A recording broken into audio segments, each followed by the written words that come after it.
बिस्मिल्लाहिर्रहमानिर्रहीम अस्सलाम वालेकुम welcome back to my YouTube channel it's Sam's biology. Dear students, आज की इस वीडियो लेक्चर के अंदर हम डिस्कस करने जा रहे हैं इलेक्ट्रॉन ट्रांसपोर्ट चेन। और ये इलेक्ट्रॉन ट्रांसपोर्ट चेन है ऑक्सीडेटिव फास्फोराइलेशन या oxidative electron transport chain. Basically ये इलेक्ट्रॉन ट्रांसपोर्ट चेन जो है वो माइटोकॉन्ड्रिया के अंदर रन होती है, क्योंकि इससे प्रीवियस लेक्चर्स के अंदर हमने देखा किस तरह से ग्लूकोज को तोड़ा गया है और ग्लूकोज को तोड़कर क्या ली गई है एनर्जी, किसकी फॉर्म में, एटीपी की फॉर्म में, एनएडीएच की फॉर्म में और एफएडीएच2 की फॉर्म के अंदर। एफएससी प्री मेडिकल के अंदर मार्क्स कम हैं और आप एमबीबीएस करना चाहते हैं, लेकिन पाकिस्तान में आपका मेरिट नहीं बन सका, पाकिस्तान में आप सीट सिक्योर नहीं कर सके।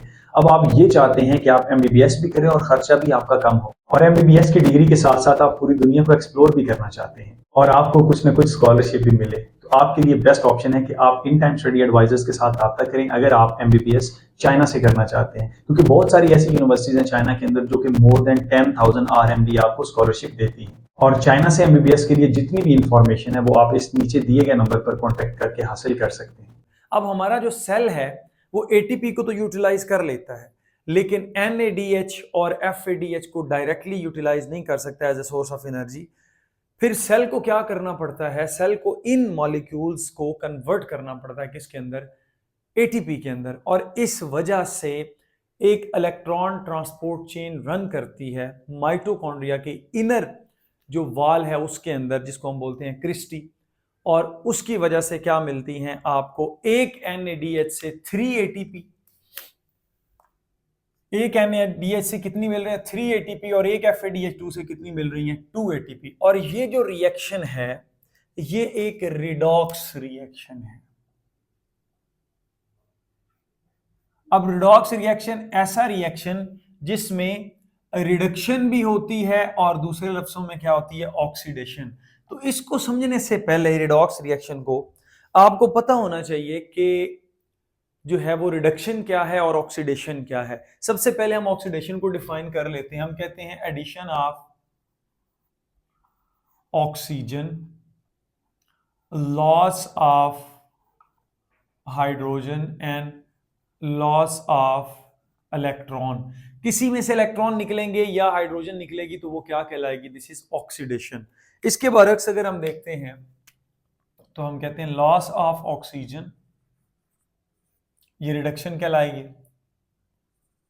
गेन ऑफ हाइड्रोजन, ये क्या कहलाएगी, reduction. And gain of electrons, ये भी क्या कहलाएगी, रिडक्शन। तो अब इसको हम डिफाइन ऐसे करते हैं, the process in which electrons are accepted and then donated by the carrier protein. एक सीरीज है और फाइनली उसको क्या किया जाता है, ऑक्सीजन को दे दिया जाता है, finally accepted by oxygen molecule and protons are bind with oxygen to make water molecule. Finally आप कहते हैं कि एट द एंड क्या होना है कि एक वाटर मॉलिक्यूल बन जाना है। कहां से, जब इलेक्ट्रॉन को उन कैरियर प्रोटीन्स को भेजा जाएगा, वो कैरियर प्रोटीन्स क्या करेंगी, इलेक्ट्रॉन की एनर्जी को यूज करेंगी किसके लिए, to pump the hydrogen ion and make the proton gradient. एक प्रोटॉन ग्रेडियंट बनाएंगे, कैसे होगा, किस तरह से होगा, वो मैं आपके साथ डिस्कस करने जा रहा हूं इंशाल्लाह।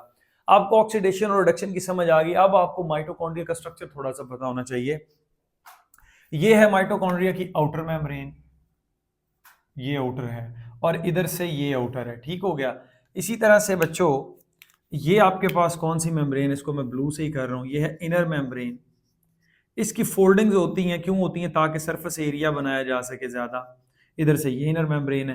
तो ये मैंने माइटोकॉन्ड्रिया का छोटा सा क्रॉस सेक्शन जो है ना वो नीचे रखा है। इसके अंदर ये खास किस्म के जो हैं वो प्रोटीन मॉलिक्यूल्स मौजूद हैं। These are the carrier proteins, जो क्या करती हैं, इलेक्ट्रॉन को एक्सेप्ट करती हैं, देन डोनेट कर देती हैं, ट्रांसफर कर देती हैं। एक सीरीज ऑफ कैरियर प्रोटीन जो है ना वो लेकर चलती हैं इलेक्ट्रॉन को। That's why we call them, या हम कहते हैं कि इलेक्ट्रॉन ट्रांसपोर्ट चेन, के इलेक्ट्रॉन को एक चेन की सूरत में क्या किया जा रहा है, ट्रांसपोर्ट किया गया। और वो चेन किसकी है, प्रोटीन्स की।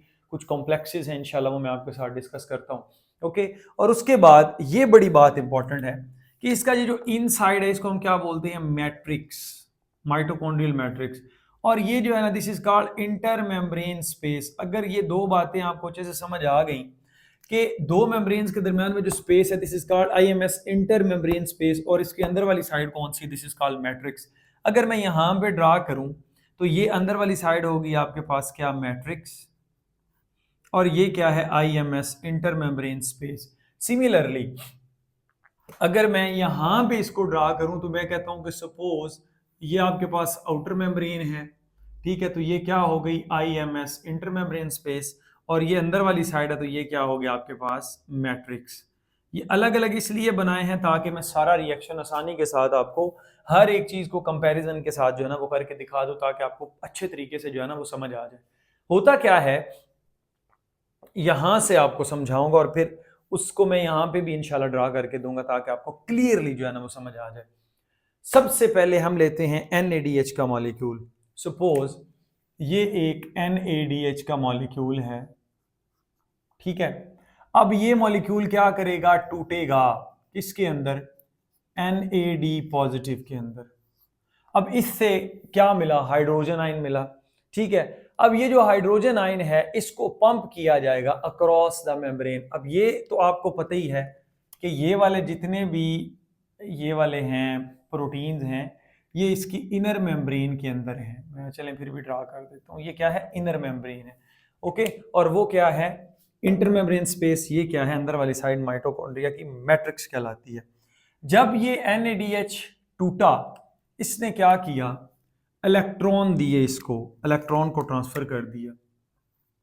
इसकी क्या हो गई है, ऑक्सीडेशन, सॉरी रिडक्शन। इसकी क्या हुई है, रिडक्शन। नीचे वाले की क्या हुई है, ऑक्सीडेशन। ये ऐसे इसकी ऑक्सीडेशन किस वजह से हो रही है, ध्यान से देखिए। एक तो इसमें से हाइड्रोजन आयन रिमूव हो रहे हैं, सो लॉस ऑफ आपके पास hydrogen ion is called oxidation, plus इसमें से इलेक्ट्रॉन्स भी दिए जा रहे हैं, इलेक्ट्रॉन्स भी दे रहा है, तो loss of electron is called oxidation. तो इसी वजह से हम कहते हैं कि NADH को ऑक्सीडाइज किया जा रहा है, और इसका नाम है, इस एंजाइम का नाम जो ये काम करता है, NADH डिहाइड्रोजिनेज या NADH ऑक्सीडेज आप इसको बोल सकते हैं, क्योंकि उसकी वो क्या कराएगा, ऑक्सीडेशन। जो ऑक्सीडेशन करवाता है वो खुद क्या हो गया, रिड्यूस, क्योंकि उसने क्या कर लिया, इलेक्ट्रॉन को गेन कर लिया। So gain of electron is called reduction. NADH dehydrogenase की क्या हो गई है, रिडक्शन हो गई है। और साथ ही साथ इसकी जो एनर्जी होती है उसको यूटिलाइज करते हुए ये हाइड्रोजन आयन को कहां से, मैट्रिक्स से पंप करके इंटर मेम्ब्रेन स्पेस में डाल देता है।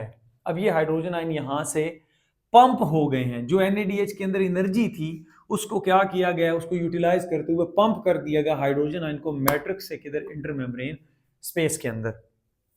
उसके बाद वो दो इलेक्ट्रॉन किसको दे दिए गए, कोएंजाइम Q को। अब आपको देखिएगा कोएंजाइम Q खुद रिड्यूस हो रहा है, लेकिन उससे पिछले वाला NADH डिहाइड्रोजिनेज क्या हो रहा है, ऑक्सीडाइज हो रहा है। इसी तरह से ये दो इलेक्ट्रॉन किसको देगा, साइटोक्रोम B को। अब B जो है वो क्या हो रहा है, रिड्यूस, लेकिन ये क्या हो रहा है, ऑक्सीडाइज। इसी तरह से ये किसको देगा, B C को देगा दो इलेक्ट्रॉन, और दो इलेक्ट्रॉन लेने की वजह से C जो है वो रिड्यूस हो जाएगा, ये क्या हो जाएगा, ऑक्सीडाइज। यहां पर एक और काम होता है कि ये जो B और C का पोर्शन है, यहां पर B क्या करता है, फिर से हाइड्रोजन आयंस को क्या करता है, पंप करता है। लाइक कैसे, यहां से ऊपर से नीचे आते वक्त ये लगातार ऑक्सीडेशन और रिडक्शन हो रही है, इसकी एनर्जी को यूज करते हुए यहां पर एक पंप यूज होता है, कॉम्प्लेक्स 3 इसको बोलते हैं। This one, this is complex 3, this is complex 1, this is complex 2, ये मैं बताऊंगा, एंड दिस इज कॉम्प्लेक्स 4। ठीक हो गया। अच्छा, अब क्या होता है कि कॉम्प्लेक्स 2 क्या करेगा, हाइड्रोजन आयंस को पंप कर देगा। अब आपके ज़हन में आ रहा होगा कि सर जी ये हाइड्रोजन आयन कहां से आया। तो बेटा मेरा ये सवाल है, क्या ये एक NADH टूट रहा है, नहीं, यहाँ पर मल्टीपल NADH टूट रहे हैं। और अभी मैंने आपको बताया ना कि FADH ने भी टूटना है, FADH2 ने, उसने भी हाइड्रोजन आयन प्रोड्यूस करने, और फिर अल्टीमेटली देखिएगा कि सारे प्रोटॉन अंदर ही आएंगे। ओके, तो यहां पर इसने हाइड्रोजन आयन को क्या कर दिया, पंप कर दिया। अब पंप क्यों किया जाता है, क्योंकि ऊपर कंसंट्रेशन ज्यादा है। वो कैसे हुई है मैंने अभी आपको आगे बताना है, आपने सिर्फ सिंपली ये देखना है कि ये चल क्या रहा है। उसके बाद ये दो इलेक्ट्रॉन किसको देगा, A को, और A किसको देगा, A3 को। अब यहां पर भी क्या होगा, हाइड्रोजन आयंस को पंप किया जाता है। कहां से? मैट्रिक्स से।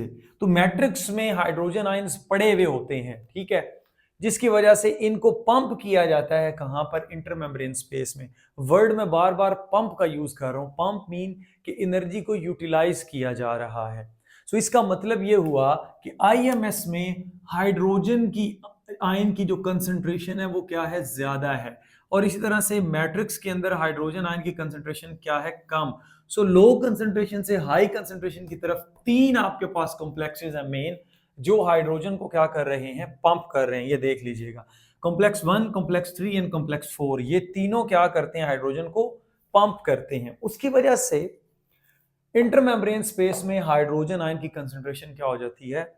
बढ़ जाती है। अच्छा, अब ये जो A3 है, ये दो इलेक्ट्रॉन किसको देगा? ये वही दो इलेक्ट्रॉन मैंने शुरू में बताया था, हाफ O2 को देगा। और यहां पर आपके पास क्या मौजूद है? Hydrogen ions. उनको यूटिलाइज करते हुए वाटर बना दिया जाएगा। ठीक है, तो वाटर की फॉर्मेशन हो रही है। अब आप मुझे ये बताइएगा कि इसमें से फिर फाइनल एक्सेप्टर कौन हुआ? तो यहां पर एमसीक्यूज आ जाता है। Final acceptor of oxidative electron transport chain is oxygen. Oxygen क्या करती है? इन इलेक्ट्रॉन्स को लेती है, दो हाइड्रोजन आयंस यानी कि दो प्रोटॉन्स को पकड़ कर क्या बना देती है? वाटर। तो इलेक्ट्रॉन तो आपके NADH से चले थे और ऑक्सीजन में आके खप गए हैं, ऑक्सीजन में आके खत्म हो गए, एंड अप हो गए हैं। ऑक्सीजन ने क्या बनवा दिया? वाटर बना दिया। लेकिन उसकी एनर्जी, ऊपर से नीचे इलेक्ट्रॉन आ रहे हैं, ऊपर से नीचे, इनकी एनर्जी को यूटिलाइज करते हुए, प्रोटॉन पंप्स को इस्तेमाल करते हुए हाइड्रोजन आयंस को इंटरमेम्ब्रेन स्पेस में ऐड किया गया, इंटरमेम्ब्रेन स्पेस के अंदर धंसा गया, धकेला गया। क्यों? रीजन क्या थी? रीजन ये थी कि एटीपी को बनाया जा सके by the help of chemiosmosis. ये मैंने आगे लिख रखा हुआ है कि केमियोस्मोसिस क्या है। क्या होगा? यही आपके पास वो मेम्ब्रेन है, किसकी भला? माइटोकॉन्ड्रिया की इनर मेम्ब्रेन। और इसके अंदर एक एंजाइम मौजूद है जिसको आपने F1 पार्टिकल का नाम दिया था, वहां पर भी मैंने बना रखा है, दिस इज F1 पार्टिकल। ठीक हो गया? अच्छा जी, अब प्यारे बच्चों क्या होगा कि हाइड्रोजन आयंस यहां पर बहुत ज्यादा है। क्यों ज्यादा है? क्योंकि इन पंप्स ने हाइड्रोजन आयंस को ऊपर भेज रखा है इंटरमेम्ब्रेन स्पेस में। ठीक है, अब ये हाइड्रोजन आयन क्या करेंगे? इस एंजाइम में से अपनी हाई कंसंट्रेशन से अपनी लो कंसंट्रेशन की तरफ आएंगे, जिससे क्या होगा?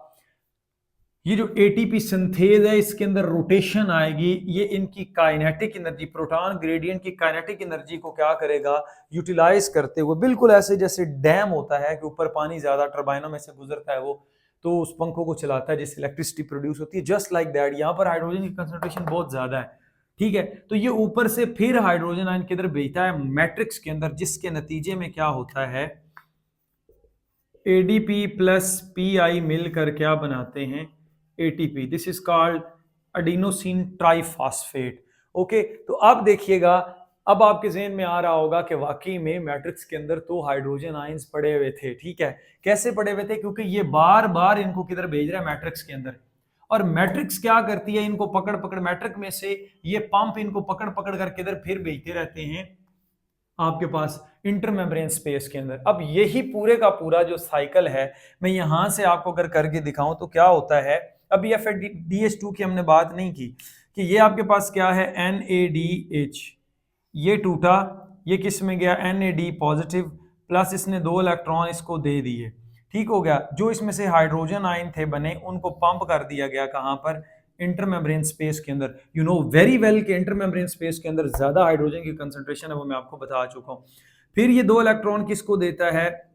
ये आपके पास कोएंजाइम Q को। कोएंजाइम Q किसके देता है? B को। इसकी एनर्जी को यूटिलाइज करते हुए अगेन से ये क्या करेगा? हाइड्रोजन आयन को इंटरमेम्ब्रेन स्पेस में पंप करेगा। वो किसको देगा? साइटोक्रोम C को। साइटोक्रोम C किसको देगा? कॉम्प्लेक्स 4 यानी कि Na3 को। ये भी क्या करेंगे? इनकी एनर्जी को यूटिलाइज करते हुए हाइड्रोजन आयन कहां पर पंप करेंगे?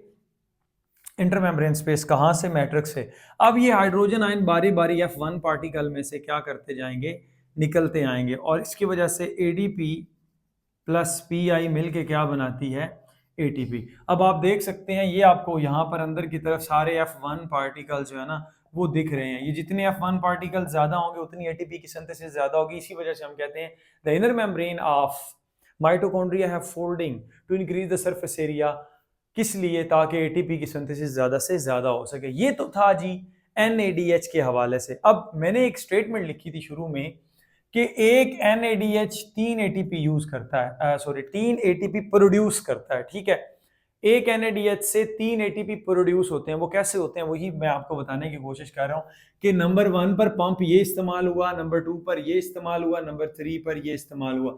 अब इसका हाइड्रोजन जब आएगा तो एक एटीपी बनेगी, फिर इसके हाइड्रोजन जब आएंगे तो दूसरी एटीपी, इसके हाइड्रोजन आएंगे तो कितनी एटीपी बनेगी? 3 एटीपी। तो नंबर ऑफ पंप्स जो हैं वो इसमें 3 यूज हो रहे हैं, तो इट्स मीन के 3 मॉलिक्यूल्स ऑफ एटीपी बनेंगे एक NADH के मॉलिक्यूल के टूटने से। और एक FADH, अब यहां पर ये आप देख रहे होंगे मैंने कॉम्प्लेक्स 2 का नाम लिया हुआ, ये वाला कॉम्प्लेक्स 2 है, ठीक है। ये कॉम्प्लेक्स 1 था, ये कॉम्प्लेक्स 3 है, ये कॉम्प्लेक्स क्या है? 4, ठीक है। ये कॉम्प्लेक्स 2 है। इसका काम क्या होता है? ये FADH2 को पकड़ता है। FADH2 डिहाइड्रोजिनेज एंजाइम है। FAD पॉजिटिव में डाल देगा, प्लस 2 इलेक्ट्रॉन इनको दे देगा, और प्लस हाइड्रोजन आयंस जो प्रोड्यूस हुए हैं यहाँ पर, ठीक है, उनको पहले ये करेगा और फिर बाद में ये। अब देखिएगा मैं यहाँ पे डिवीजन कर रहा हूँ, ये इधर वाली इलेक्ट्रॉन ट्रांसपोर्ट चेन जो है वो ज्यादा इस्तेमाल, और इसमें कोएंजाइम क्यों भी आता है, ठीक है, वो मैंने गलती से इधर कर दिया, बल्कि ये थोड़ा सा ऊपर से, लेकिन इसमें ये देखिएगा NADH डिहाइड्रोजिनेज नहीं आना था, ठीक है। बाकी ये वाला हिस्सा तो यूज होता है इसमें अंदर, ठीक है। लेकिन इसमें ये पहले वाला पंप इस्तेमाल नहीं हो रहा। जब पंप इस्तेमाल नहीं हो रहा, हाइड्रोजन आयन ऊपर नहीं जा रहे, कितने पंप्स इस्तेमाल हो रहे हैं? 2, तो 2 ही एटीपी के मॉलिक्यूल बनेंगे, ठीक हो गया। तो FADH2 कहाँ टूटता है? इसके ऊपर, इस जगह पर। FADH2 किस में गया? FAD पॉजिटिव के अंदर, और 2 इलेक्ट्रॉन इसने इसको दे दी, और हाइड्रोजन आयंस यहाँ पर उसने मैट्रिक्स के अंदर प्रोड्यूस किया। अब आप खुद देख सकते हैं कि मैट्रिक्स के अंदर हाइड्रोजन आयन क्यों ज्यादा है। रीजन ये है कि मैट्रिक्स जो है उसमें एक तो एटीपी सिंथेज भी इधर भेज रहा है, प्लस FADH2 टूट के भी इधर ही हाइड्रोजन है, NADH2 टूट के भी इधर ही हाइड्रोजन है। तो इस वजह से हम कहते हैं कि ये एक प्रोटॉन ग्रेडियंट बनता है, और इस प्रोटॉन ग्रेडियंट को यूज करते हुए सेल जो है वो एटीपी की सिंथेसिस करता है by the help of chemiosmosis, by the help of ATP synthase. और इस प्रोसेस को हम क्या बोलते हैं? केमियोस्मोसिस। ये F1 पार्टिकल बेसिकली आपके पास क्या है? ATP synthase. एटीपी सिंथेज के 2 सब यूनिट होते हैं, दिस इज कॉल्ड F0 सब unit and this is called F1। F0 तो एम्बेडेड है, लेकिन F1 फंक्शनल है, इसी वजह से इसको F1 या फिर ओवरऑल क्या नाम दिया जाता है? एटीपी सिंथेज का। सो स्टूडेंट्स, मैं उम्मीद करूंगा कि आपको मेरा लेक्चर अच्छे से समझ आया होगा। Stay connected. Thank you and अल्लाह हाफिज़।